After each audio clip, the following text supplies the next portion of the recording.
Hi, everyone. Welcome back to the Viking Academy podcast. This week, I have Peter Fae on the podcast, and he is the founder and lead storyteller of intothemythica.com. This is a interview that will boggle your brain. You'll either have a huge aha moment or you'll be going, what the fuck are these two guys talking about? So it's interestingly enough, when him and I first started communicating with one another, he was expressing things to me that I had a hard time wrapping my head around. It's about the interweaving of the Norns, the tree of life, the rainbow bridge, and how everything comes together into the tapestry of your life, and how your life is a song, and it's a thread in the Norns have woven your life through a thread. And I'm probably really screwing this up. I'm not doing a very good job of it. When you hear Peter talk, though, he expresses it so vividly. He's got an incredible backstory as well, basically seeing the world totally differently from everyone else. And then he had this incredible experience at age 13 where he directly encountered three mythical creatures, mythical entities, shall we say, that started him on a life quest. He's been on a 20-year journey, what he calls his epic quest. He's returned back. He started Into the Mythica, and he wants to help people see the coordinates of where they land on the rainbow bridge, on the tree of life, and how it all interweaves together. Again, I'm not doing this a very good service about talking about it. So instead of me babbling on, bastardizing this introduction, why don't we just get into the podcast and listen to what Peter has to say and what him and I get into. Again, it's I've had a huge aha moment with this podcast. I hope you do too, and it doesn't boggle your brain as much as it might. There you go. So let's go explore.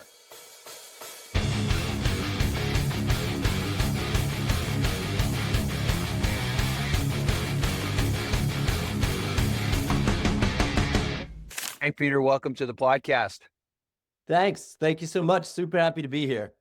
Right on, man. Hey, so we were just having, just before we came on here, you were saying that you said my field did not represent an accountant? Yeah, because I was looking at your thing, I was CPS, I went, okay. But then I was like, yeah, but he feels like a musician. He feels like a mythical character. Like I could feel the resonance with you of someone who would explore that aspect of their own depth. And so I was like, am I missing something? Yeah, something doesn't resonate. Vibe, Yeah, exactly. No, I jokingly, I call myself the recovered accountant. I don't do that anymore. Funnily enough, I've had conversations with a few, I've had energy healers and soul guides, and I've done some past life regressions. And apparently I made a contract with my mother because my mother wanted to be an accountant, and they moved to Canada from Norway. And then she was, she always wanted to be a teacher, a math teacher. And I guess I made a contract with her in the womb to be an accountant, but I've always been uncomfortable in that role because I've been always trying to break free of the shackles of the traditional accounting firm model. And that's why I've created the Accountant Success Formula. So I have a consulting company showing accounting firms how to break free from I call it the tyranny of the model. But yeah, I'm a rock and roller at heart, man. We got a show coming up in February or in September.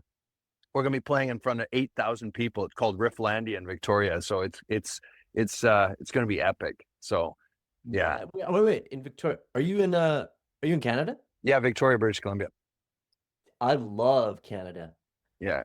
On my journey along the world tree, which is what my whole thing is about, right? Is Canada arrived for me. I actually, in the full-on real-life mythical quest that's been Into the Mythica, I actually had a suit of real-life magical armor made for me at the base of Mount Elphinstone, right across the ferry from Vancouver in Gibson's. Yeah. Right. And I was actually thinking about that. I was like, God, at some point I'll pull that out on the call. If the little background thing allows it, I'm not gonna squeeze it into the thing. But it's no, that's awesome. So here's the thing. Let's get a little bit of a backstory here before we get into the meat of this and start kind of exploring it all. And again, no scripts on my podcast, man. This is just like we're gonna full on Dude, I have Viking no explore. concept of that whatsoever, script, Yeah, actually. I'm not even yeah. like that. I've lived like I come from like such a super organic, like in the moment space that I'm like for real. Now, I went on a quest. I started a quest 20 years ago to discover the real magical world. And this became like a whole thing. Like you've heard the idea of the law of correspondence. As No, I above, haven't. so below, as within, so Oh, without. okay. Yeah, yes, yes, yes. Yeah, yeah. There's a lot of different brandings on it, right? But the basic idea is that your inner vibrations create your outer reality. Yes, So yes. you're saying that the architecture of like the thread work of the Norns, so like, right, of your incarnate form, was you making a contract with your mother around this particular geometry, this like melody shape, like in the great song, right? And now that's playing out as your life, and then you're having a certain moment. So for me, it was like the uh the law of correspondence. I wanted to see it's just like as an explorer, I wanted to discover what the nature of that was. Like, do we encounter the outer reflections of our own energies? This is the basis of all the self-development stuff, right? The way I see it. And it was just like I went on a quest. I left New York City in 2002 to like go on the quest, balls out, full commitment, as a bard, as like a modern storyteller, musician, so on and so forth, to discover how that was. And the quest led me all over the world. I ended up studying magic like for real in the mountains of Lake Tahoe, living a very, very Norse, Celtic, like real American gods type story. Oh yeah, like for real. And then I came back, like for real. And I brought back photo proof of it, man. I did it for 20 years. I was like, all right, man, I'm gonna do this. And what came back was like the gift of the goddess. I came back with direct perception of what people call the world tree, what they call the rainbow bridge. And I saw that all of that was like that was the weave of the threads of our fate and fortune. It was like super Viking. Yeah, yeah. Oh, And it now, was now hard. It was hard as fuck. yeah, it sounds like it. So hold on. So what did you do what were you doing before you went on this and what called you to do this? I was born. I'm like I forget the Norse phrasing for it, but I'm a seer. Like I was born with Okay. yeah, and so I'm like that archetype.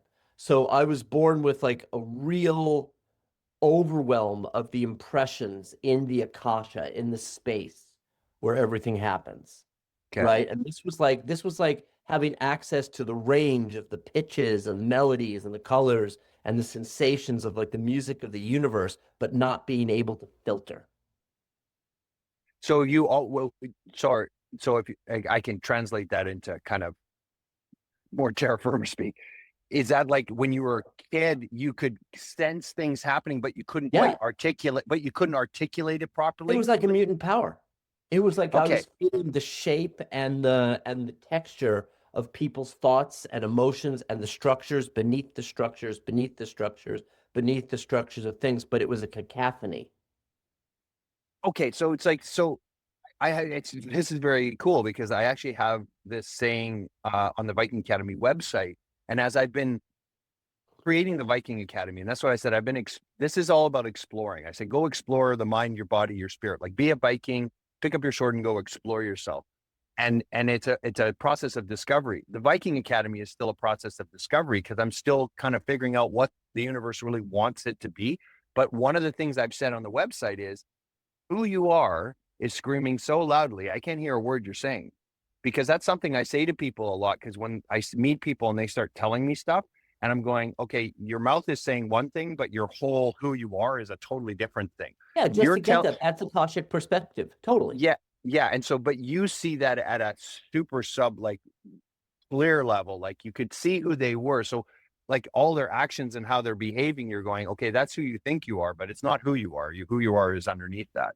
I mean, after 50 years, right, of trying to understand. So what happened for me was that um it was like a mutant power, right? So it's like I haven't lived the classic models of most people's stories. I've lived like a real life defined by my perception, seership, in this like direct existential thing where a lot of the structures that people have in the world, they didn't even occur for me, like in a real way. I had a lot of trouble dropping into what people considered society and other patterns because it wasn't like, dude, it wasn't like I had clarity. You know what I'm saying? For many years, I had to develop that.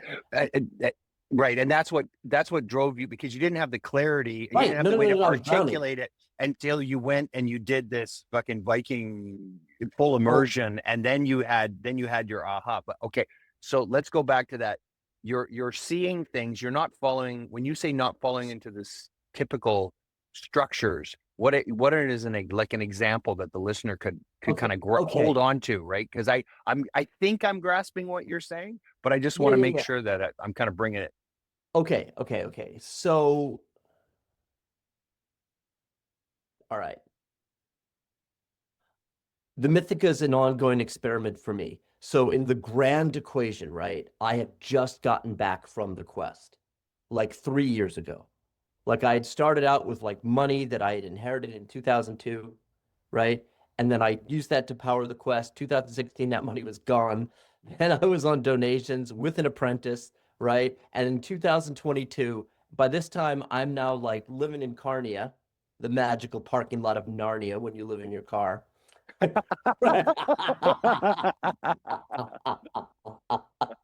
Yeah. Okay. Gotcha. Dude, that's like the true name of something, man. Everyone's like, yes, I understand that. Okay. Right? And I was working at the libraries because my devotion is to Saga, the goddess of story, right? And where what I was looking at was that, and this actually ties back to there was a moment when I was about 13 years old, right? That I've actually mapped all this out in the 20 years of my quest. It's on Into the Mythica. It's in a process of discovery. I'm still refining it. It's been like building the spine of something, and that's why it's taken me. So, but in 2022, I was like working at the libraries because that's like a sacred place to me, living in Carnia. Money was gone, everyone was gone. It was like that.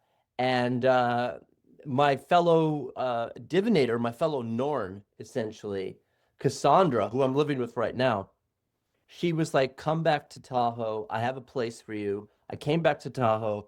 And at this point, and this is, I mean, there's so many layers to the mythopoetic significance of it. It's like when I arrived in Tahoe in 2022, we had the most snow in Tahoe that we had had in like 50 years.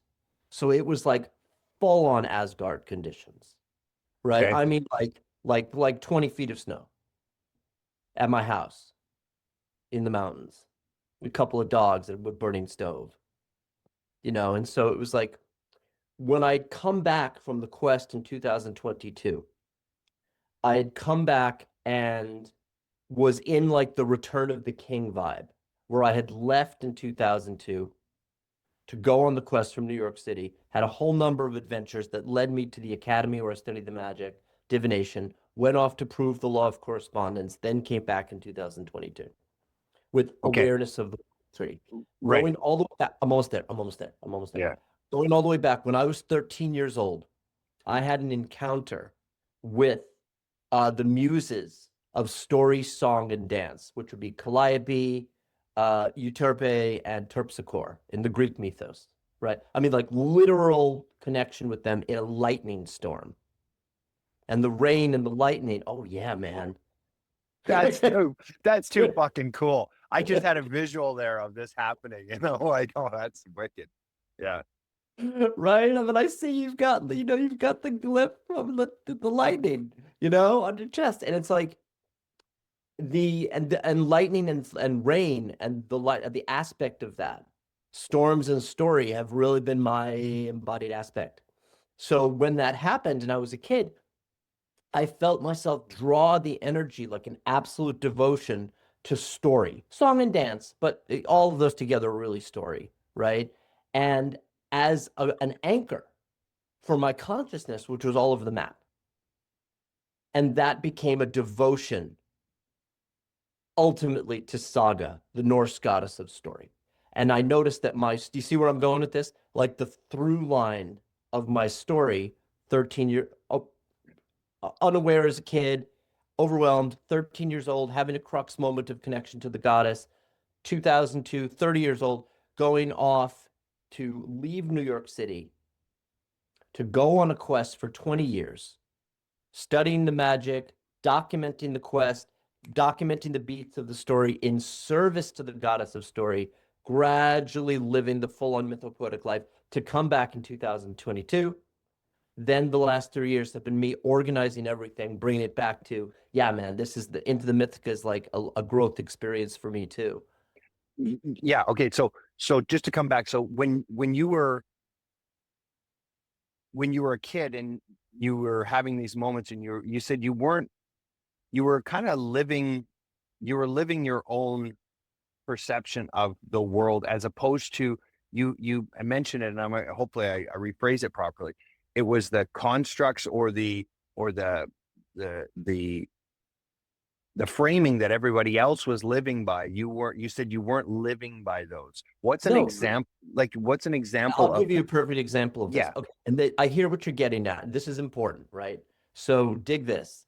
In 2005, on my quest, and remember, I really locked this in with images and stuff like that so I could see it. Yeah. And ultimately is to help other people like, okay, listen, you guys are living a mythos.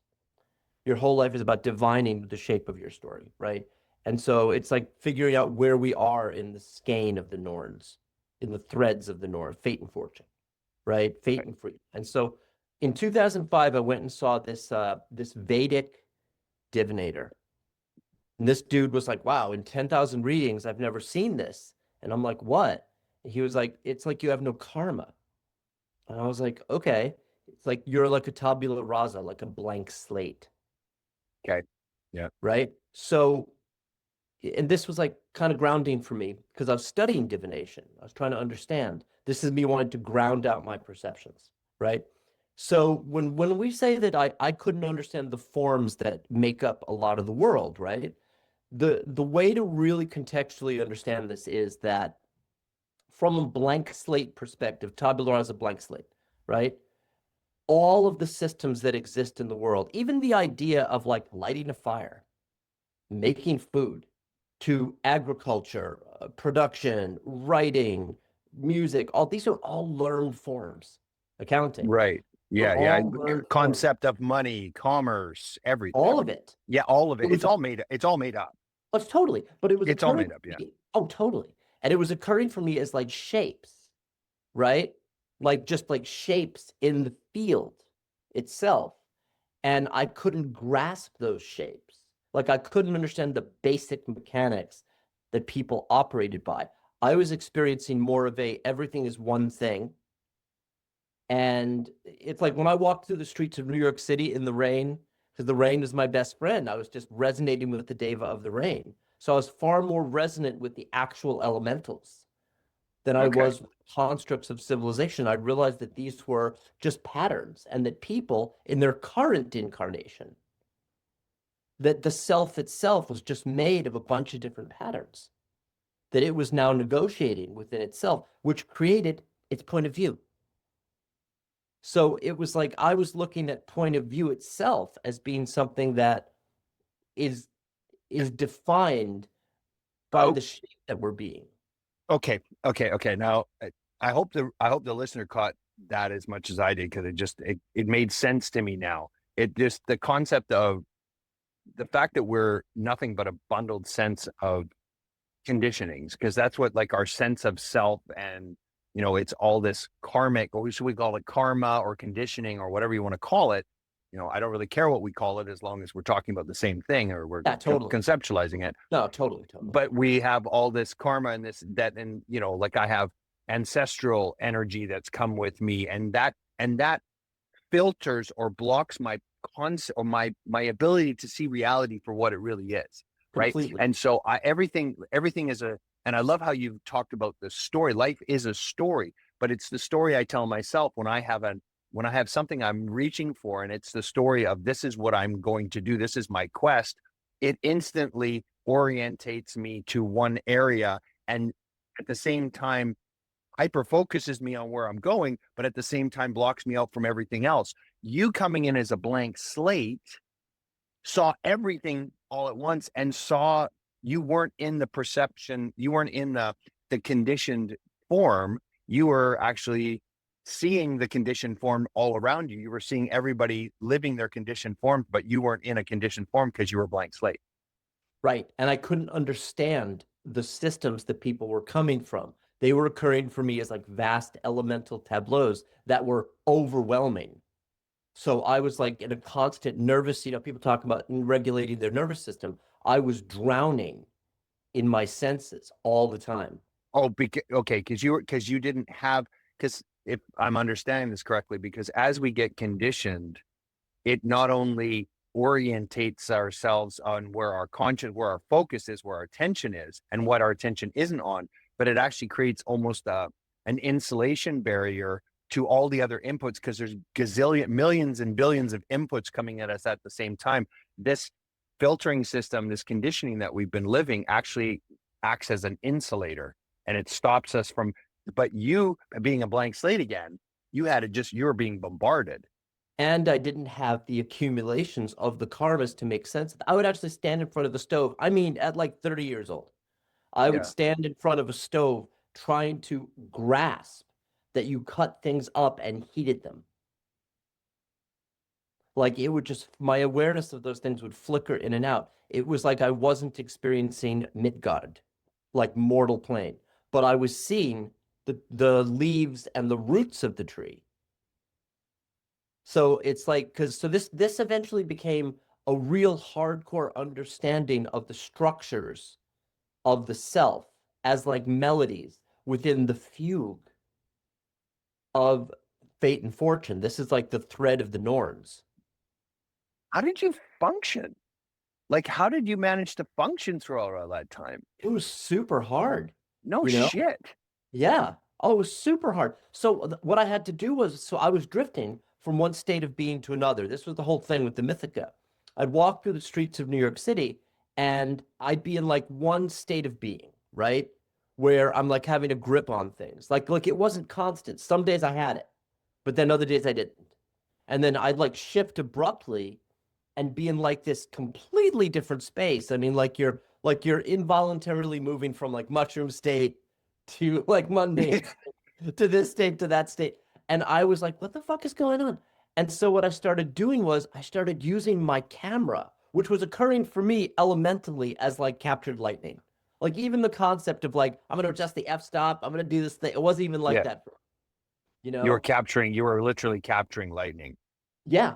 It was like I was wielding light. That was your, if you almost think about it, that's like the caveman's way of explaining high technology. But we have the construct of technology because we have all those layers of, again, made up concepts that we've talked about and created. But the caveman would look at it and go, capture lightning. Yeah, that's what it is though. Because Yeah, no, it is. Yeah, you know, it is. It is. That's the funny part, is that you're explaining it in simplest terms possible, which is like you're capturing the lightning, you're capturing the light, right? Yeah, because it's a Yeah. relationship with the elemental deva of that.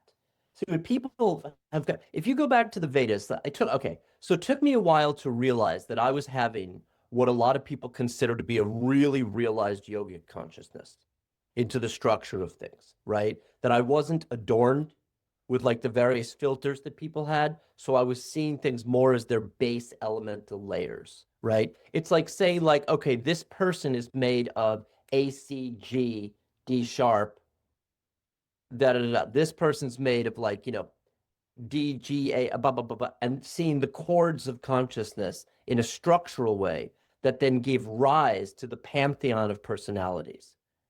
So like, and so what I was witnessing, we could totally unpack that, but what I was witnessing was this realization that, I mean, it's like in a short terms, in a very like Asgard way, it would be saying we are the gods, living at the current octave of ourselves. We are made of the elements. Whether you look at Ayurveda or Chinese medicine, or you're talking about the vibration, we are made of the planet. earth, air, fire, water, and ether, right? Right. And when you're talking about the element, you're talking about the Yeah. elements or elementals. Is there a differentiation between the elementals versus elements? Do you use No, those no. interchangeably? You're made of the deva. So Yeah. it's So not we're like, this, sure, we're made of the earth. We are of the, like, who did I heard someone mentioned it once? It's like we're stardust.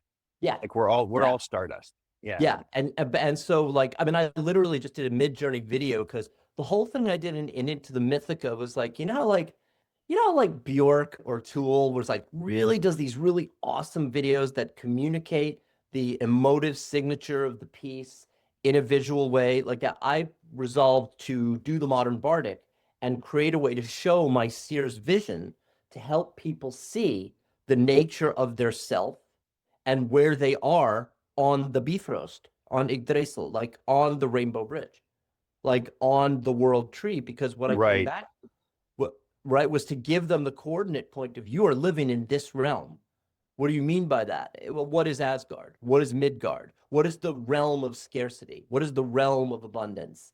What is the realm of wholeness? Like, what is that? How do you arrive in those circumstances? You know what I'm saying? Where it's like you're Yeah. now in the vibe where certain conditions are happening, but this is like a vibe of like what creates conditions, which brings us all the way back to the law of correspondence. Where are So you on the tree? yeah. So to again to Did I what's land really, that? really cool and Oh interesting yeah. is like when you sent me the email and you said, hey man, like I'd like to be on the podcast, let's have a chat. I'm like, okay, cool. And then you sent me a whole bunch of other texts and you were explaining things completely. I was reading it and I was like going, I had no fucking clue what he's talking about. Like it was so like I couldn't understand it. Like it was so like what you were explaining, like just now. I wonder if the listeners having the same effect of that. But as you're talking and you're explaining this to me now, as we're in this same energy space, like I get it. Like no, what everything you're saying makes sense to me. It's like where where are you? Where's your coordinates on the Rainbow Bridge? And so we call it whatever anybody wants to call it, but where are you in in the coordinates of reality? Like where are And you in reality? And totally. and and and and what's your, see, for me the big thing is what's my song? What's the story I'm here to play out? What's the my part in the universe to play, right? There it As is. as as a as a Totally. re, I'm a recovered alcoholic as well, and so I'm constantly the whole ethos of the recovery movement is to basically surrender yourself to God or the creator or the universe or whatever you want to call it, like a higher power. It's not a Christian, it's not whatever. I sometimes, like, it doesn't seem to matter what I call it, Allah, Buddha, Brahma, baby That's Jesus. all branding. It's all branding. It's just That's all numbers. It's like, branding. Like I thought yeah, about a way to explain that to the people. I don't want to blow your charge. yeah, You know, if I could just say, I thought about a way to explain that to the people rather than yeah, getting to the kind of cliche, well, whatever you want to call it is okay. yeah, It's all branding. It's yeah, like my branding. it It's like, doesn't say yeah, yeah, magic, they say yeah, manifestation. yeah. Is it Pepsi or Coke? It doesn't matter. It's sugar water. Or sugar water. It's like it's sugar water and caffeine. Sugar water and caffeine. Oh, okay. Well, is it Coke or Brandon? Right. So, but the thing is, it's like, and again for the Viking Academy, it's like, who am I? Why am I here? And what am I here to do? Like, what is my purpose? How do I fit into the tapestry of, where do I fit into this world? And so into the Mythica for you, you're saying like you help people find their coordinates on where they're at, right? And Yeah, and I and, help and people.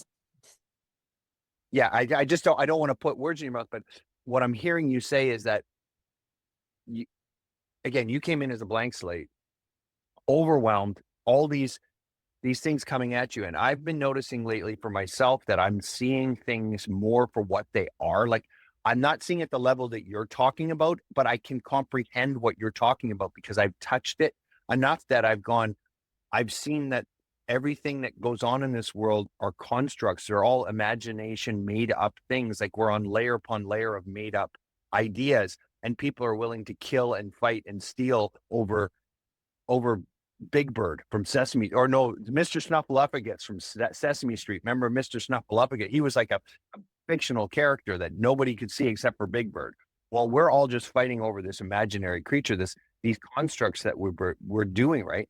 And I'm thinking, how insane is the human condition to just continually fight over shit that we've made up instead of Completely going, insane. and right, it's complete, we're completely nuts. Like we're But completely, this is the thing. This is what I yeah, was on about, was that yeah. I began it again, tabula rasa. I had no idea that people were like this.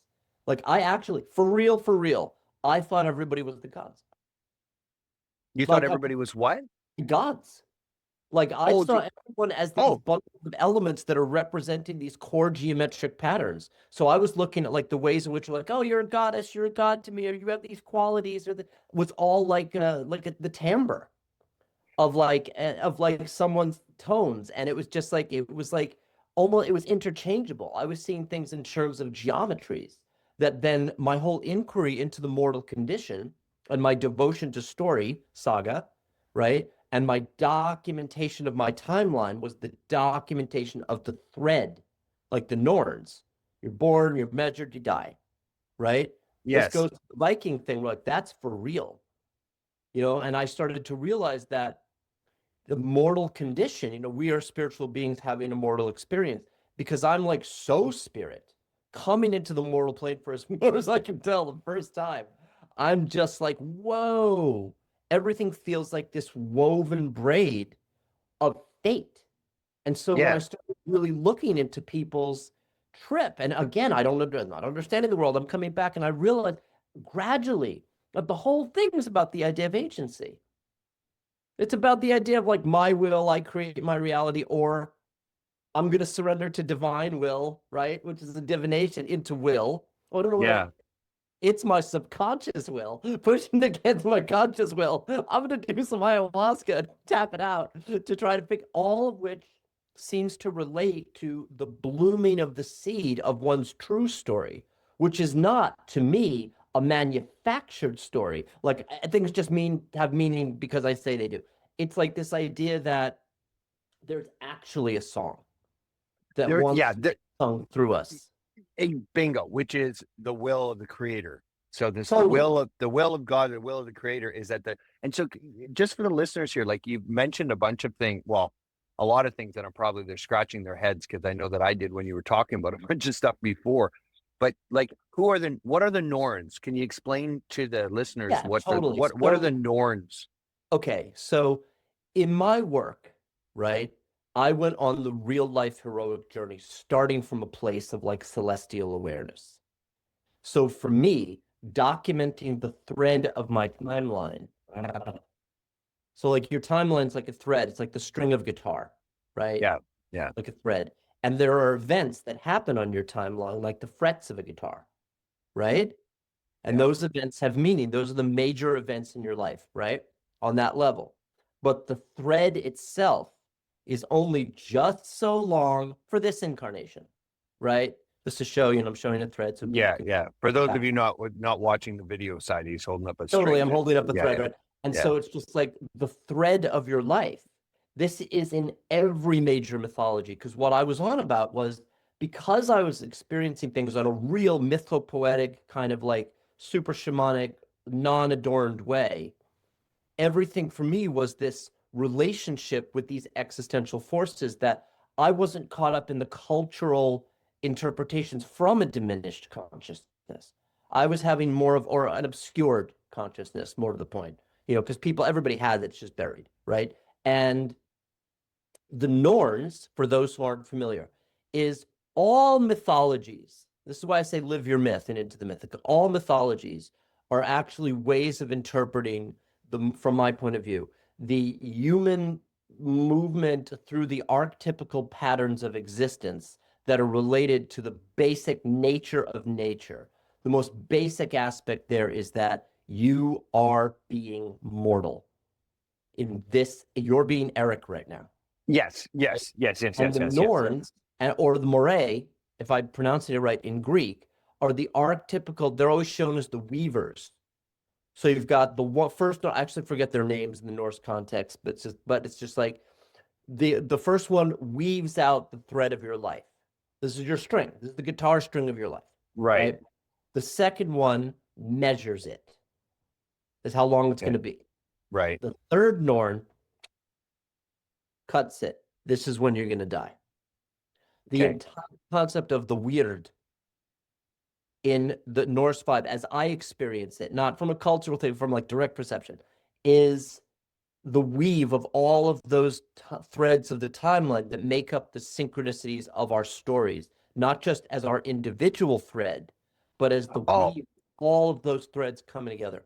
okay, In your got it. So this is where when all of a sudden you're seeing synchronicities and you're seeing coincidences and you're banging into stuff. That's just you're just connected. That's where these your individual life threads are touching one another and they're yeah, having this synchronicity, and it's you're seeing it happen in front of you. right, right. So, And but we're so when we talking talk about about the Norns, yeah, the Norns are like the fates. Norns are the fates. They are the fates, right? Because a couple of times you've in the communication and the conversation here, you've gone and you've been talking about some like some Viking terminology, but then you've shifted, talked about the Vedas as well. Like you've shifted in and out of some. When you're Brandon, talking about the Vedas, you're talking about like the Upanishads and the Vedas. Like that's if I what. were to use the example of Arjuna, right? Yeah, yeah, Because yeah, again, brand totally, I'm with it. I'm with it, right? yeah, It's like yeah. branding, it's like people have cultures.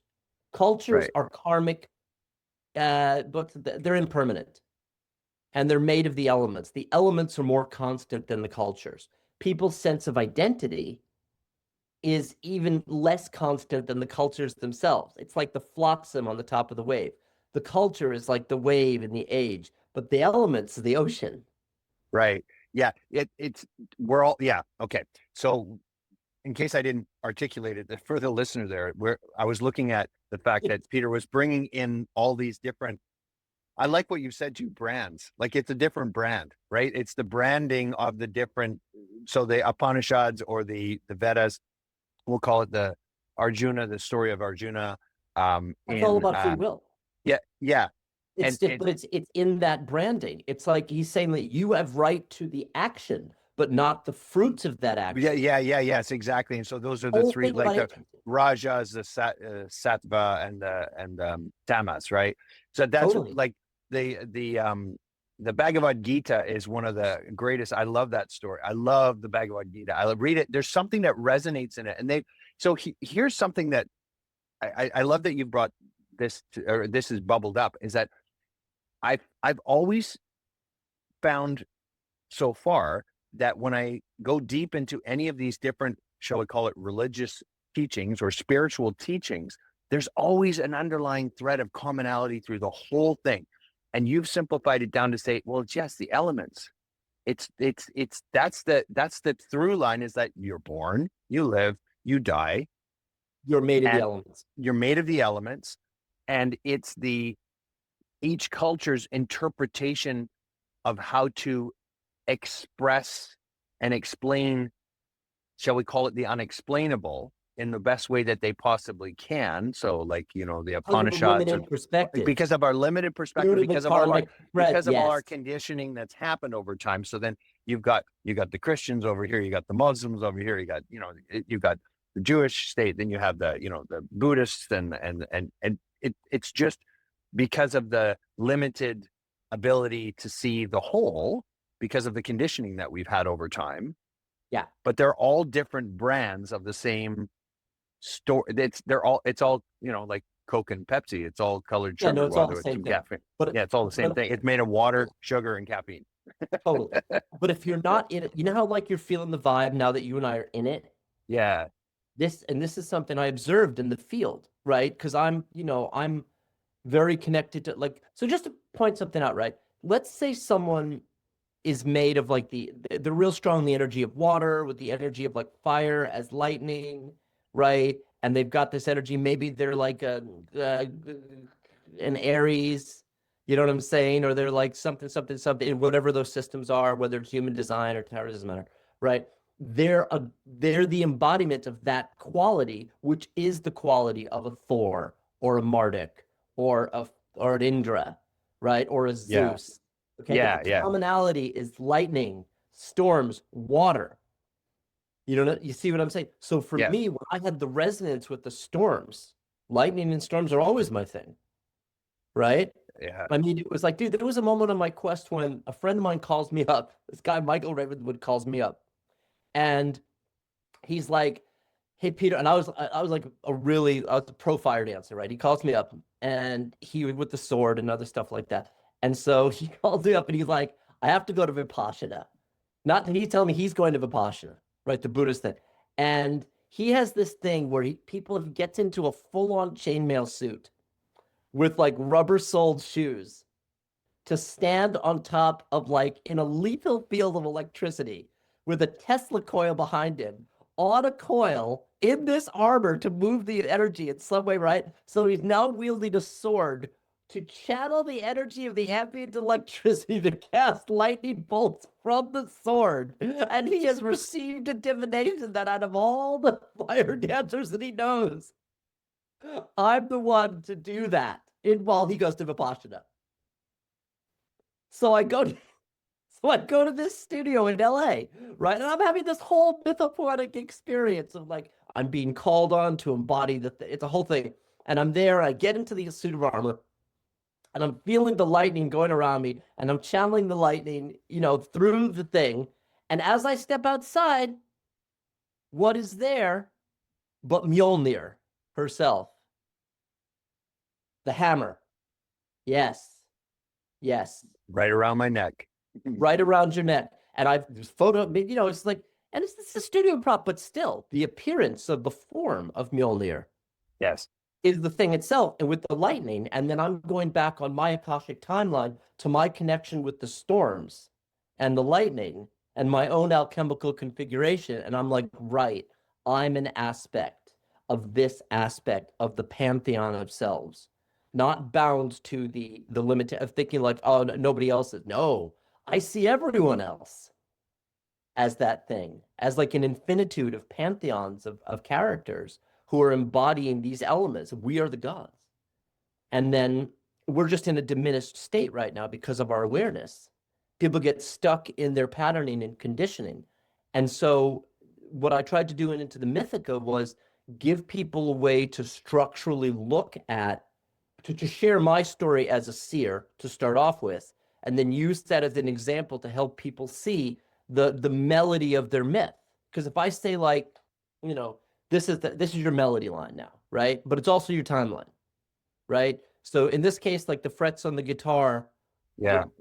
am I crushing it with the simplified it? I'm trying so hard, Yeah. right? So the frets on the guitar in this context are like the key moments on your story, which is relative to the elemental nature of your string, which is now what you're investigating on your story. And that's a movement through different, very real positions, coordinates in time space. You're at, where are you at? Your in-laws right now? Right? Yeah, I'm at the in-laws. Yeah. Yeah. Right. As compared to being in your basement. But also, you're in a different state of being than you were vibrationally when what I was saying wasn't comprehended completely. But now that we're in it, you and I are in a different place. Like if I were to say that right now in this instant vibrationally, as compared to before we dropped in, we're closer to Asgard than Midgard as a state of being. Would you get what I was saying? God. Yeah. Okay. Yeah. I see what you're saying. Yeah. Right? Like Yeah. we're Because bumping the octaves. Midgard is, if I was to call it like, so Earth, for those who are trying to follow what the hell you and I are talking I'm about. I'm trying to honor your branding, Well, but it's to be on Earth is being in a state of it's an illusion. There's illusory aspect to it because of all our conditioning on how we see it. But what you're explaining is more true sight, like seeing the actual of what it is, which is and that's what I love. I love the Viking branding shall we get it around, with the Rainbow Bridge and for those of you who are not watching the video side in the background, Peter's got the Northern Lights going in his virtual background. It looks really cool. But we had a big Northern Lights show happen here last year in Victoria, which I've never seen it before. And it's just, I was standing outside watching this and just watching the Northern Lights just going crazy. And I swear I was sitting there going, oh, hi. And I was like hearing the guts and said, yeah, we're here. Like I could see how that branding of the Rainbow Bridge, and when the Norse when the Vikings saw this in the sky, they went, "Oh, that's the bridge the gods are coming on." That's where they're But it coming is. from. And Yeah, this is the understanding. This is my understanding, yeah, right? So when I went out on the quest and I'm documenting it with photos, so I'm documenting the beats on the melody, yeah. right? With photos to see my timeline in order for me to make sense out of my overwhelm, right? Okay, I'm looking for the pattern. I'm like trying to figure out what the melody in my story is, right? And I'm realizing that as I was traveling, whether I traveled up to Mount Elphinstone, which is just a quick ferry ride across from Vancouver, and I got the Elvish armor, or I traveled to Winlaw, which is a little bit north of Nelson, right?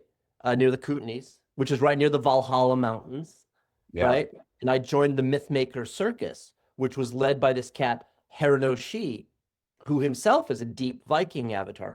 What I noticed was my studies in Tahoe. And for those of you who are just listening to this, just to say, I'm actually moving my hands back, right and left to kind of suggest where I was on the timeline. So it was like, say from just for the audio listeners, right? So from like 2003 to 2007, I am at the academy in Lake Tahoe studying divination. So I'm learning the association between what I feel is the elements, the archetypes of the tarot, but then I'm also understanding that we and the land are one. This is a big deal because it's like the reason most people they have problems because they're disjointed from the earth. They're disjointed from what really is, right? We and the land are one. So it's like I'm noticing on my timeline, on my story, on the melody line, right? As it moves through the different measures of my story, that I keep encountering these Vikings, these reincarnate Vikings, these reincarnate Celts. I keep encountering like magicians and witches and Jedi of the modern age. And I'm realizing, oh, I share certain elements with these people, and that's why we're arriving in the landscape of each other's stories vibrationally. And so could you also, if we were to rephrase that, is that also say call it the law of attraction? Yeah. Well, it's more Yeah. like the law of emergence. What It's so how do you differentiate those two, the law of attraction versus the law of emergence? because it has to do with the idea of agency. Like it has to do with the idea that you are attracting something that is made of the vibrations, therefore, in like a sculptural additive way, if you keep holding a certain vibrational tone, that vibration is going to emerge in your field. Like that to me is the idea of the law of attraction, or that you are building up a charge of a certain vibration, Oh and yeah, then that it, you're it- or okay, that you're actually call it free will, that you can change the way you think right, and behave, and right. It's therefore like you can bring you're you thinking can that you're attract bigger it. than the Norns. Yeah, so yeah, okay, so this is where the people, so again, the secret and the law of attraction is like, oh, just keep thinking it and eventually you'll attract, $1 million to your bank account, sort of thing. Not But what necessarily. Yeah, but I know not necessarily, but that's they call it the law of attraction. Law of emergence is who it's like who you are is screaming so loudly I can't hear a word you're saying. Right. Who And you it is are, it is speaking back to you. And one of them is yeah, like, right. yeah. So and this is I think where I like the idea of exploring your life as opposed to creating your life. You like creation, saying I'm the creator of my life is more of a free will. I'm going to create the law of attraction and bring everything to me that I want, as opposed to I'm going to explore who I am and how I fit into the timeline, Dude, so this to is speak. You know well what I seen. mean? Those two No, concepts. dude, you're getting it. This was the core thing. And this was the thing I had so much trouble with because I'm so aware of fate. I'm so aware of fate. Yeah. Right. I have a Viking sense of like questionable fatalism because of like perseverance, because it's just like certain things, like I don't know how much wiggle room there is with that.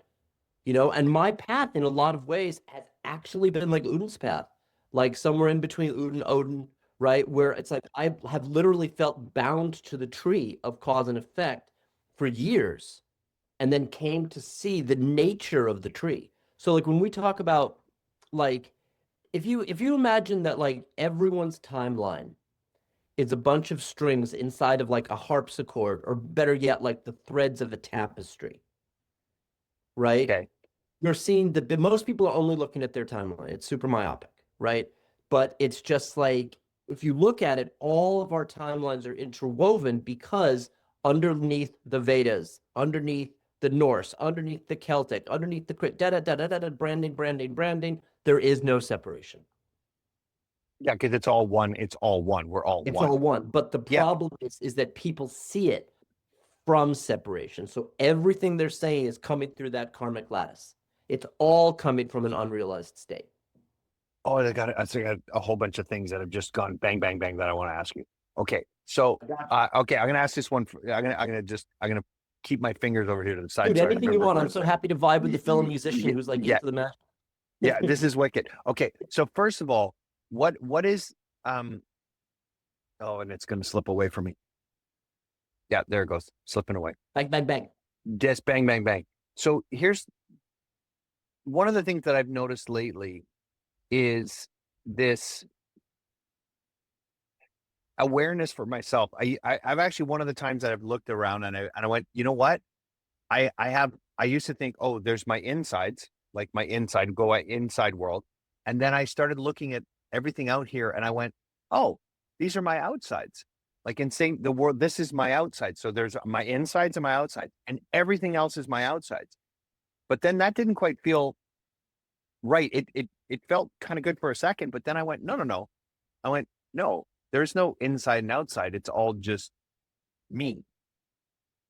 Do you know what I Right. mean? Like, but it's Yeah, all, but no, it's not totally. me from an egoic sense where I'm going, I am all of this. And like Jesus, wasn't a quote from Jesus said, ye are God's sons of the most high. Like he Yeah. basically said, you're all God's because you're all made of the same material, the fabric. You're all one. It's Thou art all that. one. We're all one at the end, right? Yeah, thou art that. So it Yeah, really frames the conversation. It's like people, they're out of tune. Do you know what I'm saying? because you Like, can't, because we can't see, because we think we're separate, but we're not. We're all one thing.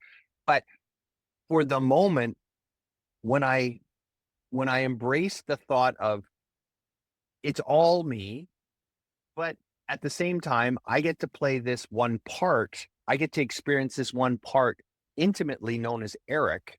That is the gift that the gods gave me, or the creator gave me, was to experience Eric in its fullest form and all its nuances. And that is, I think, the biggest gift we've all been given is the gift of ourselves to experience ourselves.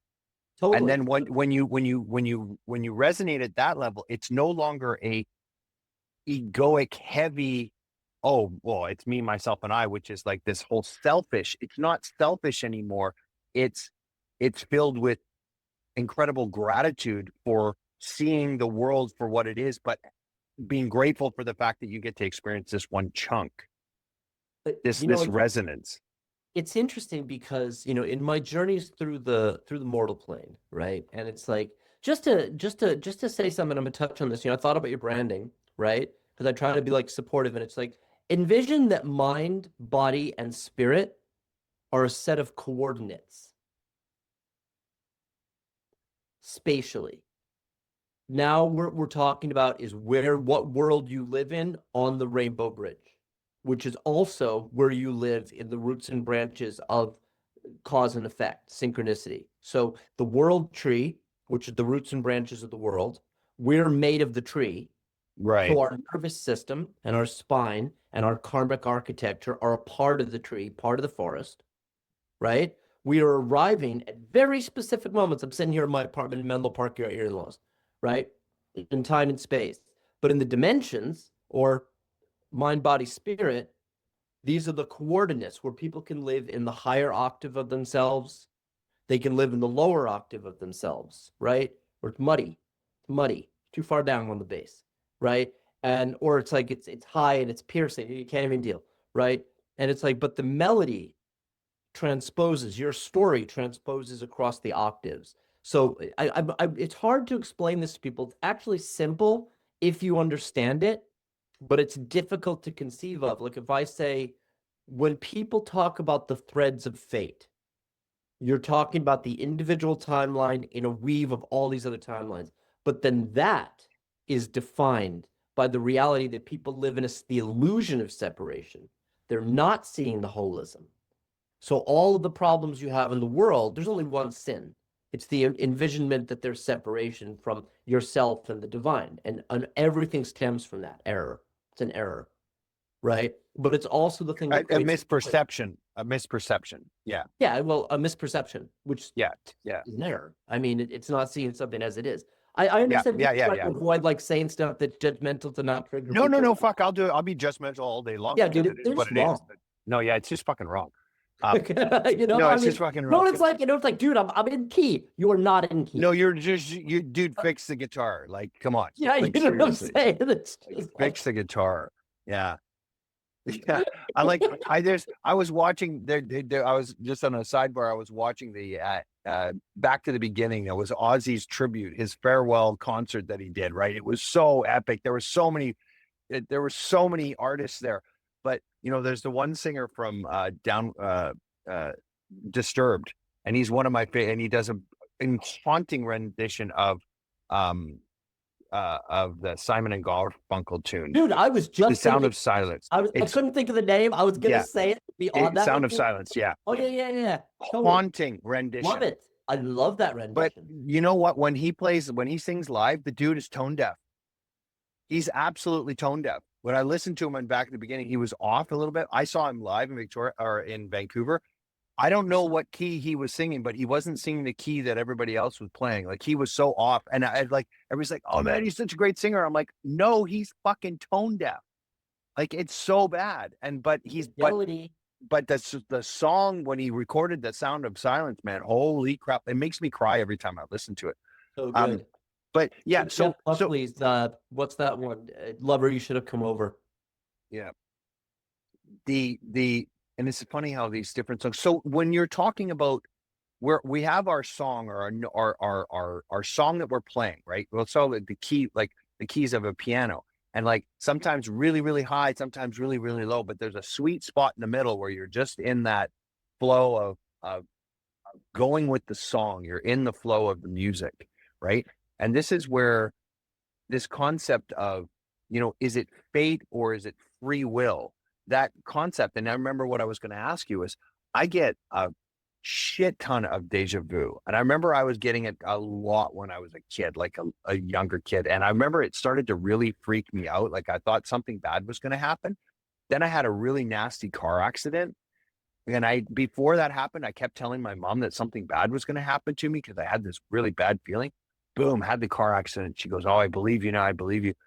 But I've come to reframe the deja vu now. It doesn't scare me anymore. It actually brings me comfort because I'm like, oh, and I think I'm going to take the code that you've given me there. It's like, oh, this is the Norns. They're just giving me a glimpse into the tapestry. They're giving me a glimpse into the tapestry. Right.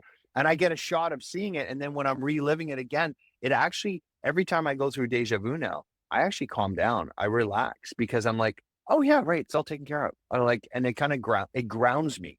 Do you know what I mean? Totally. I mean, for me, because I actually went through a really deep query into, is God good or just neutral? You know what I'm saying? Yeah. Yes. Yes. I've had that. Yeah, because if right. you go, coming back to the Bhagavad Gita, Mhm. the story, if you, and any of the listeners here, if you haven't read the Bhagavad Gita, read it. It's incredible. The story starts talking about like seeing the Godhead, and it's terrible and terrifying and gnashing, and it's just not only creating life, but it's destroying life. Like it's not all this, you know, rainbows and unicorns, right? God, Yeah. that's just loving and caring and it's going to give you cuddles, you know? Yeah, no, that's only real at festivals. Yeah. Yeah. When you're really high on ecstasy, totally. like everybody wants to touch you. I love you. No, I love you, but I love myself at last. You know, I love you more.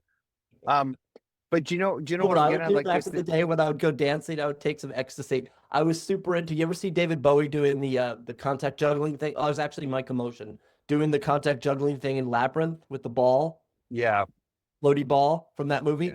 I got so into that. I looked at it as like this uber precision of like you know, graceful movement, and I just got super into it. And that's what I did when I would go dancing on ecstasy back in the 90s. Yeah, I would Oh, just that was one drug that I never tried. I never did that.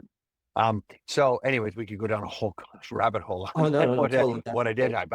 But here, what I want to get back to is this concept of like, I really energetically is what because I've been a very cerebral person, like a lot of thought and university, got my CPA designation, tax specialist, was a CPA, in a big multi firm for 18 years, like trying to make it with my brain, right?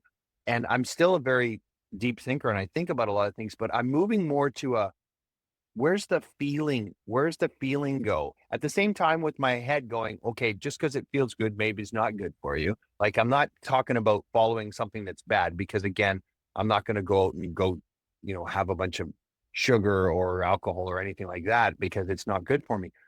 But when I think about life now in terms of, does it feel right? Do you know what I mean? Like, I does it totally do. I feel mean, right? Is it resonating with, and I like what you've said, is that string, is it resonating with the song? Is it resonating with the thread that I was here to play out? is the And it's thing like, you're meant to so totally. yeah, yeah. It's So just listening. it's so, and I'm kind of likening it's like, feeling is the answer is a great book by uh Neville, I believe it was. And he wrote this book. It's called Feeling is the Answer. But it's about feeling the way through. So when I start looking at life and like, okay, does it feel right to do this? Right. And I can tell right away that in the past, whenever I didn't quite follow my gut, Mhm. things didn't turn out very well. But if I always followed with my feeling, does this feel right? Yes.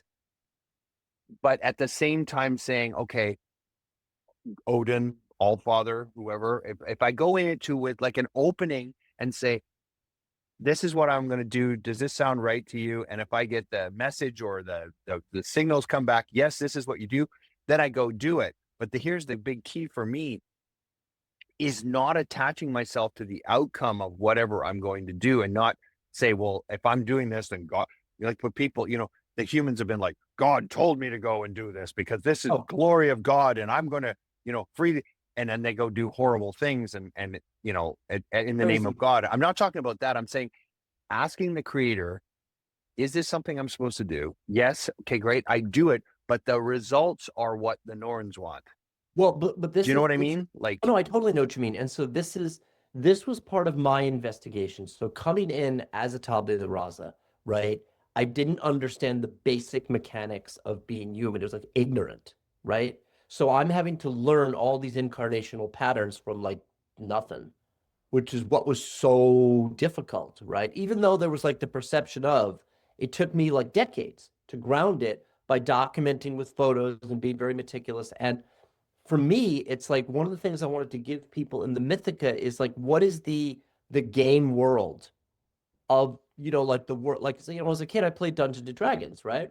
And, or even now I'd play Skyrim or play a little Baldur's Gate or something. And it's just like, it's looking at the idea that you are your higher. I was looking for a way to translate what I'm saying to the people. Because it's like, if I were to say there's no separation, people, first of all, they have no concept what you're saying because they're so deeply in that, right?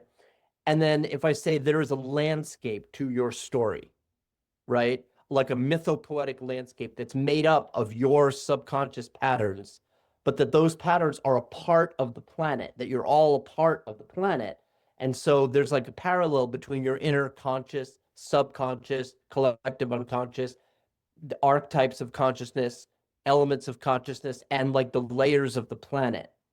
Like I got into this whole thing I call the Grove of Life, right? Which is helping people to see essentially the tree of life in the Kabbalistic format, the world tree in the Norse format, the tree of stories, as I'm saying, because I'm wanting to give people a way, because I know that they're divining their timeline.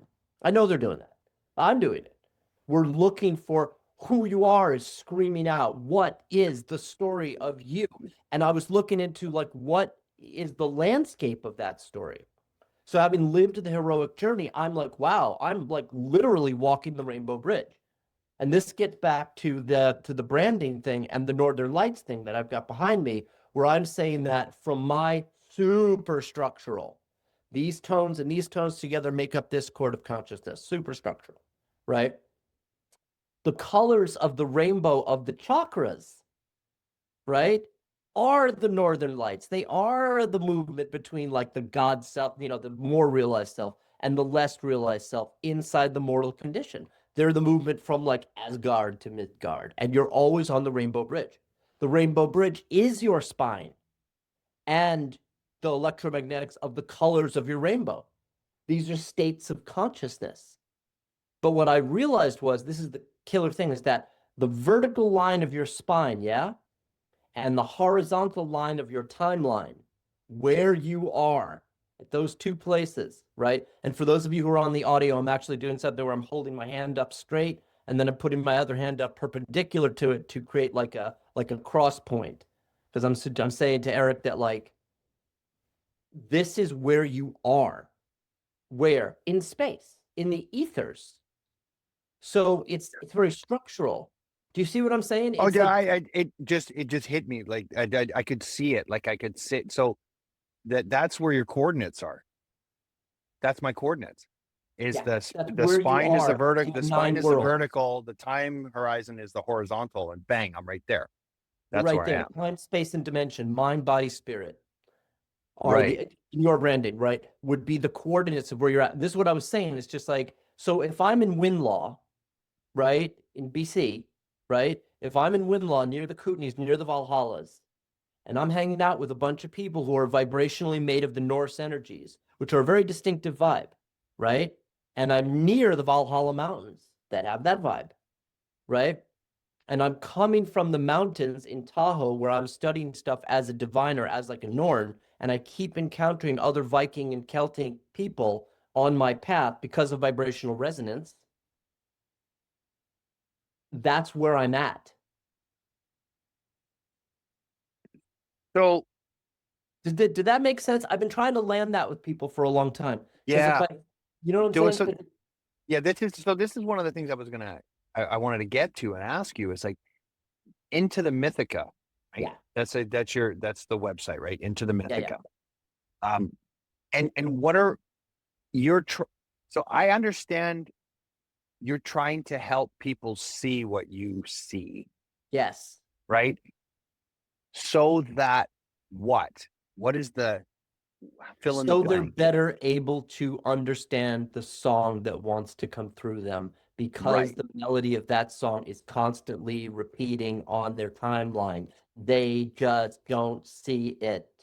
Okay, got it. So yeah. So Into the Mythica is the purpose of Into the Mythica is to help people see and sing and help people see and play their song.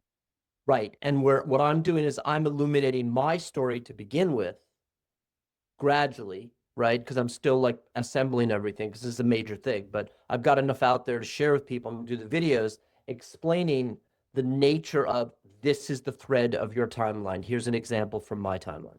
This is the repeated beats on your story, the melody, Right. the alchemy, the things that sit inside of me, the wonder and the find and the thunder and divine and da da da da da, right? And how like your story, Eric, born with what? Karmic patterning of what? Lineage, Yeah. right? And self-identity, that's ego, right? No, I'm not harshing on it. I'm not harshing on it. I'm just talking about your thread, No, it right? is. No, It's and you hard. can harsh on it all you want. It's not going to And hurt that's not my my feelings. intent. That's not No, my intent. but no, because people think of ego and they're like, oh, they get hurt. Well, if you're getting hurt, that's because I touched your ego the wrong way. No. People, my Yeah. experience is that people conflate the idea of ego with shadow. Yes, but it's not. If you didn't have No, an ego, you'd step out in the middle of the traffic you and get hit by a fucking could be nothing. bus. Ego Like, I is mean, you have to self-identity have itself. ego. Ego helps you survive and live. Like, there's nothing. Ego is It's identity.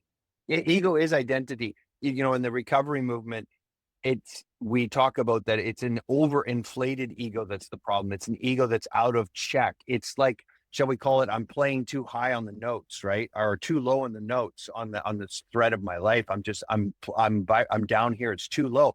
I haven't found the sweet spot of the ego. I haven't found the sweet spot of the sound of the song, right? Like getting into that sweet spot Right. It's where, like you're trying to get into the zone of yourself, but the techniques are, and that's why it comes back down to like divination.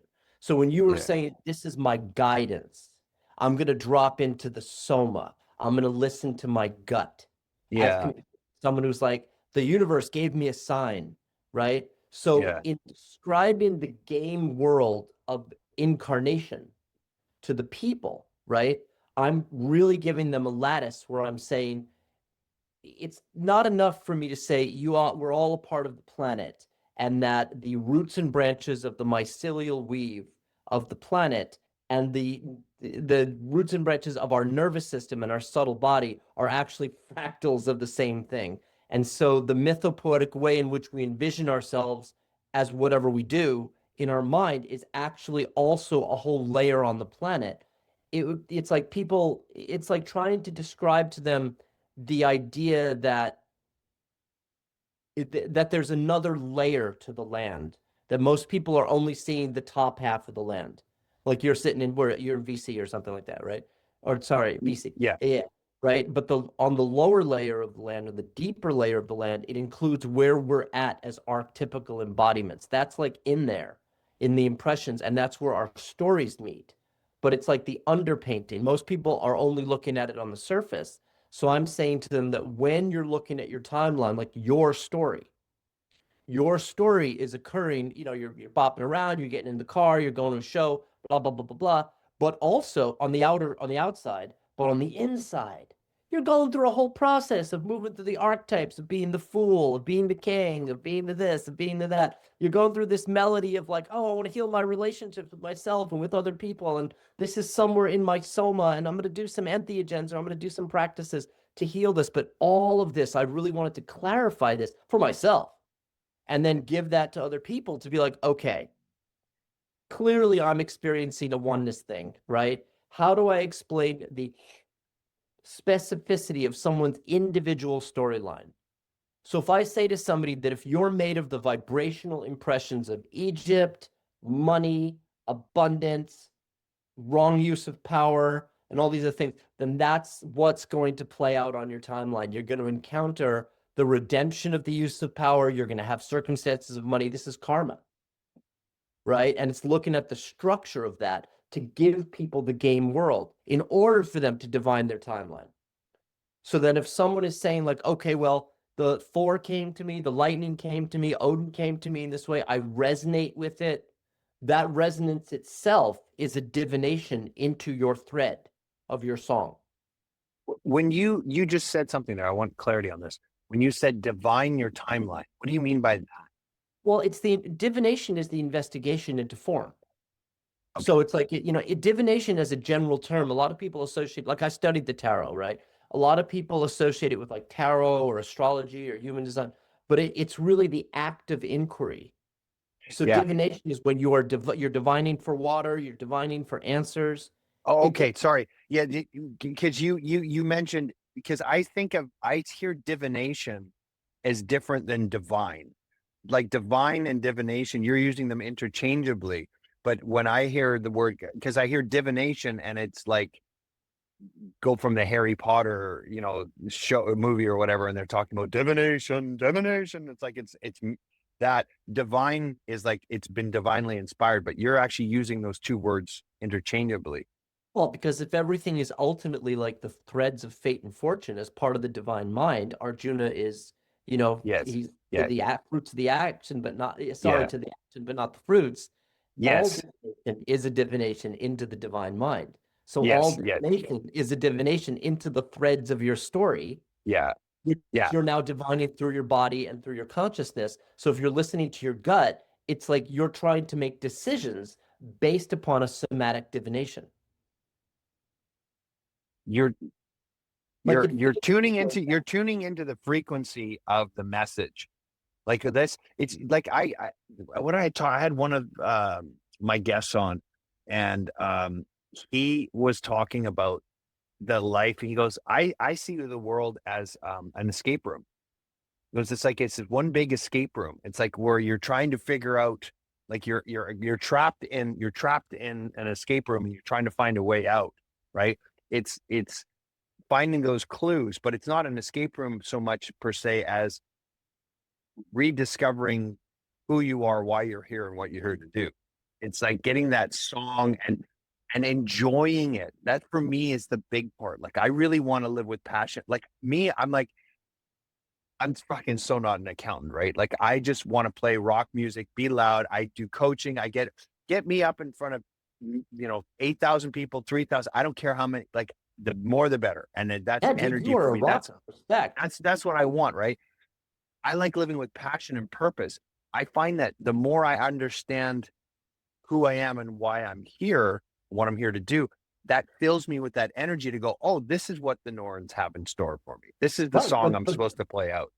this defines the healing journey. So when I talk about someone's string, like their thread of fate, right? This is your mortal time. This is what's going on. And then I talk about the Mythica. This is the mythopoetic landscape of your heroic journey that's occurring as you walk along the string. That's what Right. I'm saying, right? But then I'm saying as that's going on, and this was what I learned in my questing, because I'm like, what's going on here? Like, did I have to go through so much shadow, like to unleash my voice, to feel good about this, to have access to my magic, right? To my power. Everyone's going through that. Now we're Yeah. talking about trauma. Now we're talking about shadow resolution. And I was of the like, what the fuck is going on? Why do I even have to do this? That's ridiculous. Like I'm having access to my powers only when the lightning strikes, and then I'm back in the storm again. That's crazy. And then now you're demanded to do all this healing work. But the healing work I realized was defined by the uncovering of your actual story and the life force that comes from that. That's like the vitality Yeah. comes from total. You know what Yeah. I'm saying? Yeah. I That's what want I'm to feel saying. that. All of a sudden, once you start uncovering who you are and why you're here, and that you tap into the divination. You're looking for water. All of a sudden, you find the water. You find the energy. Boom, that's the energy. When you find out that who you are, why you're here, what your story is, and what you're talking about, then you get this infusion of energy that's beyond. It's you, but it's beyond you, so to speak. Like it just Totally. rushes you, and now you can go. Now you go right. Like and I always picture the Vikings. It's like now all of a sudden they're like, grab the sword. Now we're gonna go live with. Let's go do this now, right? Because now I'm in it. I'm engaged in life because I am life. This is all my. It's all part of it, and I like that's the thing with the Vikings is like they wanted to die with a sword in their hand. Like they wanted to die fully engaged in life. And for me, that is like, I think the ultimate ethos of just fully embracing who you are. And that's what's going to give you the energy and just go live it. Like just go. I'm all about that. And that's the thing. That's Yeah. different for everybody. So then the nuance of it, and I say this for myself, is that getting to that thing is so hard. Oh Getting my to God. that thing is the quest itself. You have to be perseverant like a Viking. You got Yeah. to be in that. And it's not easy. And you can lose your passion because you got Yes. like, yeah, and this is why I was, is God good? This is so brutal. You know what I'm Oh, saying? Like, oh, life it's is hard, man. and It's I'm like, hard. fucking hard, dude. Yeah. I live This in whole, fucking Cardia. I mean, I like the myth of it, yeah. but not like I'm like there and I'm showering at the YMCA. And and it had this feeling of like I have this majesty of ability, and I'm like going through all of this process to get to it, which Yeah. brings up the question, is there like a benevolence to it? Is there a purpose to it? Is there a meaning to it? How do we even realize that we want to get to that thing? And how do we hold our attention on that when everything around us is distracting us? I don't want to get into how people are constantly being programmed by like false media, which is like kind of part of why I designed Into the Mythica. Oh, the programming device. This programming device, the cell phone, it's like just, it's the ultimate um brainwashing material. Everybody's like glued and just staring at this. I'm like, wake up. Like, what are you doing? Like, Yeah, let's get. totally. But then this defines the journey from the head into the heart. So now the microcosm of Yeah. that comes back to your journey, where we're saying, like, if I were to say that you having a real solid state of numbers is part of your musical excellence and also the accounting excellence, and now you're coming from a lineage of magicians on a karmic line that's coming through the mythos of the Nordic thing, because that's your bloodline. but all these things are impermanent forms. They're just weaves, cat's cradles in the Norns game. It depends on the level that you look at it from. So when someone's saying it's an escape room, you can be talking about like liberation, like escape from incarnation. Like that's Yes. like the full-on enlightenment, right? Yeah. Or you Yeah. talk about because and what I No. realized early on the quest, because remember, I'm not like familiar with the Earth plane, right? So it's like what I realized early on the quest was like most people don't want to enlighten, not really. No, they don't. No, they don't. No, no. There's my point. There's very few that like because I've always felt like some. Well, no, I shouldn't say I've always felt because I was very unconscious for a long period of time. But I was always like now I'm just constantly going. There's something not quite right, and I've got to find it. But energetically, as soon as I go, embrace the suck, embrace the hardship because that is part of your temperaments. That's your tempering. That's how it's forging you into what you're supposed to be. And instead of whining and complaining about the suck, is embracing the suck as part of the process. Yeah, I mean, but that's that's hard to do. Oh, Like it's not easy. No, it's not easy at I all. mean, I was charging it like a Viking for years, years and years and years, building something that people couldn't see, feeling as though the people around me are like dharmically aligned with me, but they're not getting what I'm saying. Now I'm trying to ground out what is essentially like a realized celestial direct perception of the threads of the world tree into people who don't get it. Yeah, Let's yeah, say, and I'm not receiving like the life force that's coming from the thing. By the time I got back from the quest 2022, I was in victory, was exhausted. I yeah, required like other Norn Cassandra to show up and be like, yo, we're gonna like she's the healing waiting at the house. You come back from the war, you're just done. You know what I'm saying? Now you need like some soft for a couple of years to recover. And that's why like, and I'm coming forward now. It's like it's like it was, but this is the cost of the quest itself. This is like the bringing that to the people. Like when I was a kid, um, this gets back to like, when I played the video games, I played role-playing games, and I was like, I want to be of service to something greater than myself. And so when I tracked the Mythica, going back to that metaphor for a second, I was saying that like just like in a video game where you're going through all these different terrains, right? Like the realm of the elves or this or the Shadowlands or whatever. Those are real territories in the human consciousness. And that those games are a model for looking at us as spirit going through the landscape of our story. Like you're traveling through the Shadowlands, you're traveling through the Brightlands, meaning like it's hard, it's tough. Your mind is working against you. There's addictions, there's other things. Now you're getting to the Brightlands where you're having access to your life force, but that's a landscape that really goes on, and it's made of the energies of your chakras. So it's all really simple. It's all the same thing. You see what I'm saying? It's like the vertical line, the horizontal line, your movement along your timeline, the roots and branches of the world tree, the thread work of the tapestry of the Norns, the one's nervous system and how that's the armature for all their karmic patterns, all relates to your individual character.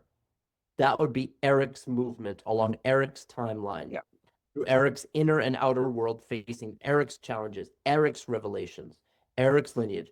And that's happening for everybody. But it's yeah, also happening in a world where you're meeting other characters in the space. So it's like really grounding that out for people. It's like my whole thing has been like, how do I give you guys the landscape of your legend, which is where your story unfolds, and then lock that into where you are on the planet. Like if I were to say I was in British Columbia when I got the Elphinstone coat, the elvish armor I have, right? And then I went over to Winlaw, right? Those are real GPS coordinates. So it's again the coordinates, but there I was encountering people who were of like the elf vibe, right? Or like the Norse vibe, those kind of timbres to the instruments, right? Why was I encountering that vibrationally? And I was locking it down into the coordinates in order to show the architecture of my melody so other people could see the causality of their story. And even though this can seem, it is big, but when you really bring it back to the individual, it's like, what is your story? Whatever it is, it's playing out on that landscape.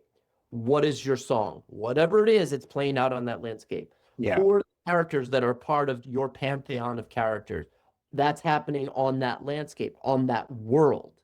So in giving people Into the Mythica, I'm giving them the context for the unfoldment of their individual story and the collective story by showing how we all arrive in each other's story. Like, for example, this is the second podcast I've done, right? This is the first really official one I've done, I think, right? Oh, I ran into someone who's into the Viking thing. Why? Oh, I ran into another musician. Why? Everywhere I've gone, I thought about the story. He's carrying the sigil of Mjolnir around his thing. I had the story telling this thing about the lightning. Why did that even come up in my mind? What's the resonance from? What's the vibrational? You see what I'm getting at? Yeah. Yeah. Like, we are these characters in the great story. So a lot of the time it comes down to what is the divination? What gives us the life force? And what are we doing? We're investigating the occurrences in our life. What is it related to? Our relationship with fate and fortune, the Norns. Every hero, every heroine, undecided, whatever, every heroic adventurer, whatever someone's self-identity is, right? Every adventurer wrestles with the fates. It's about fate, because every story is about being mortal and what is fated and what is not. Every adventurer goes through their challenges. Everyone. There is a chord progression that is somewhat consistent, like 1-4-5-1, right? There's a chord progression that is somewhat consistent of consciousness that is the hero's journey, right? What are we doing? We are divining the seed of our story, the song that wishes to be heard through us. We're divining the strum of the string of our story and its vibrations in the great song. So it becomes about divination.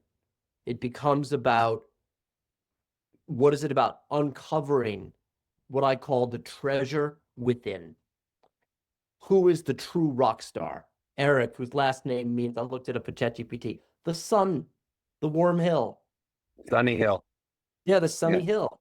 Yeah. You know what I'm saying? And it's just like, it's like all of these things are they're the map of our meaning. They're related to identity. Most people, they don't want to say like, these are all patterns inside the consciousness. It doesn't matter. They don't want to hear that shit. They don't want to sit there and do Vipassana, just breathe through the somatic impressions until they dissociate, until they're, no, they want to investigate their story. They want to be like, who am I being in the great story? And so I wanted to communicate that in the Mythica. And so I'm in the process of sharing my timeline to give this understanding of the concept of like, no, there's a landscape, like a video game that you're going on. Like when I was in Winlaw and I'm there with Harris, full on Viking, and I'm there with a bunch of other circus performers, like there by like the waters of British Columbia. It's nice and clean, right? The Valhalla Mountains are right nearby. I've just come from hanging out with a bunch of people who have like this total like tribal working with stone kind of a vibe. And I'm like, I'm living the mythopoetic life. Encountering these people, how do I give that to the people? Like, what's going on vibrationally that I'm running into them, which is actually the same vibe as, why are you and I encountering each other in this moment? Yeah. Does it make sense? Like, since we're in communion right now? Everything you said made total sense. And I hope I know I totally get, and it's beautiful because it's that, and that's why there's so much alignment. Like my brand, shall we call it, right, with the Viking Academy is go explore yourself, the self. Right. You're here for a reason. I believe you're here. God, the creator made everything for you. The Norns created everything for a reason. And there's a song that's being played out for everybody. It's totally in alignment. I totally get it. I hope the listeners get deep into it. I would recommend they listen to it again, because the podcast again, to get a little deeper, because I've had a bunch of unlocks. Like I call it some codes. Like all of a sudden I go click, okay, now I understood that, right? Because when we first like I said, when we first communicated, I didn't quite understand what you were saying. Everything you just said there was beautiful, and I totally get it. Dig. Dude, I've been trying so hard to like signal to noise, man. I'm like trying to communicate something to people. So that's why I created all the graphics. And that's why, even though my story isn't fully published yet, but I've got it on the back end of the Mythica, Yeah. I'm going to start creating graphics with me talking and sharing. Yeah. And I'm going to do some interviews with characters from the world that I've met. Because I want, look, if I say, for example, right? Okay. So when I went up to Ashland, Oregon, right, which is, south of, Vancouver, and like on the west side. And if you don't know, which you probably do, but just Of like, course. of course you do, respect, right? So, right. So if I went down to Ashland, Oregon, and then there's a place there called the Goddess Temple of Ashland, right? That was created by my friend Grail and another friend named Jumana, who really represented for me like the earth and the water priestesshoods. And then I met this a woman who I, was in a relationship with a while named Dakota Chanel. Dakota is living the mythos, the thread line of being like a water priestess, a Magdalene priestess. I'm sure you've heard this moving through the space, right? She's being like the redemptive Heros Gamos thing, right? And what I'm saying is that everything on her story, just like mine has been super Viking, hers has been very like Magdalene, going to France, reading the Magdalene manuscript, like encountering people who are into the water, healing of the divine feminine, Amrita orgasms. She's living on Kauai. Like she's living on that thread line. And what I'm saying is that when I got there and I witnessed myself in that realm with her, and this was more of the Avalon vibe than the Norse vibe, right? Because of the textures, right? It was more of that kind of vibe. But that's a real place, Ashland, Oregon. The Goddess Temple's a real place. Grail's a real person. Jumana's a real person. Dakota's a real person. All of this was a pantheon of characters that was inside a landscape of like mythos. And if you look at your melody over time, you'll see that there's a consistent pattern there, a consistent shape to the melody that is your sacred story. Right. And so I always say that looking back is, hindsight's 2020. You start understanding I don't know if the listeners know Dr. Wayne Dyer. He was beautiful speaker. I got a chance to see him once in Hawaii, but his last book that he wrote is like, I can see clearly now, because he went back into his lifetime and he started showing he could see the pattern, and he could see what was going on, and everything made more sense to him looking back, right? You That's look why I back, right? built this Mythica. Totally. Yeah, yeah. So it's into the Mythica. So here's the thing. You and I are not finished at all. We better wrap up the podcast here, but you and I are not finished, because I can see there's going to be some collaboration work between you and me to bring Into the Mythica out. And I think what you're saying here, and like I I'm captured everything totally you in. You're talked awesome. about, is bringing it down to a level that people can grasp it at first, and then we elevate them up through what you talked about, right? Like Yeah, is I mean, bringing them up into the consciousness of that. Because again, like I said, when I first read your emails, I looked at it and I was kind of like, what? I don't understand. But now that we've had this time together, like the more we're talking, I'm like, oh yeah, I totally see it now. Like I feel it. I understand. Like I feel it. It's not just headspace, it's a feeling that I can, as you're, and I love how you articulate it, right? You've articulated it and it's a beautiful articulation. thanks, brother. Yeah. Appreciate that. Yeah. No, and I'm totally So down. Like I feel us getting into it. You know what's interesting just to say is that like for me, getting to the point where I'm going to embrace the world and I'm going to connect with people and I'm going to share what I'm on about has been me facing the full on shadow of my like, oh my God, I don't want to deal, or of my own overwhelm as a child to get to the life force. Where for me, going from the, okay, I'm going to write about it and I'm going to publish this to people like from a distance, it's not really what I want, but I was kind of feeling a bit heartbroken, to, oh wait, people can't even get it unless I come out. you have to, yeah, no, this, like who you are is screaming so loud to me, I can't hear what you're saying. Like you Dig need to that. be out and having these conversations, But right? in Because order to get to this, like yeah, that was me facing all of these shadows in right. order to thinking. And I'm saying, yo, that's the archetype for everybody. Yeah. And so everyone else, so it website Into the Mythica, Mhm. everybody go check it out. And Peter, this is, like I said, this is the first of many conversations we're going to Oh, have. for sure, dude. You're a brother. Yeah. But yeah, thank you so much for being on the podcast, my friend. My pleasure. I'll send you an email. We will connect and see what else emerges for sure.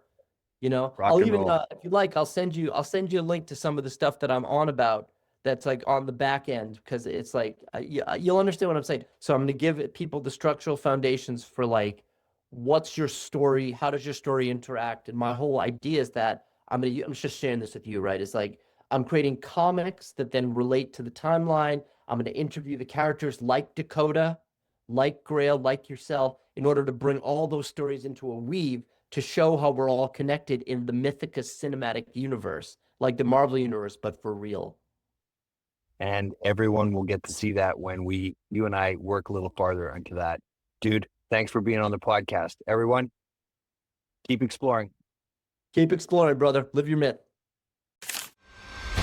Thanks for listening to the Viking Academy podcast. Make sure to leave us your honest feedback by leaving a review on Apple or Spotify and hit subscribe so you never miss an episode.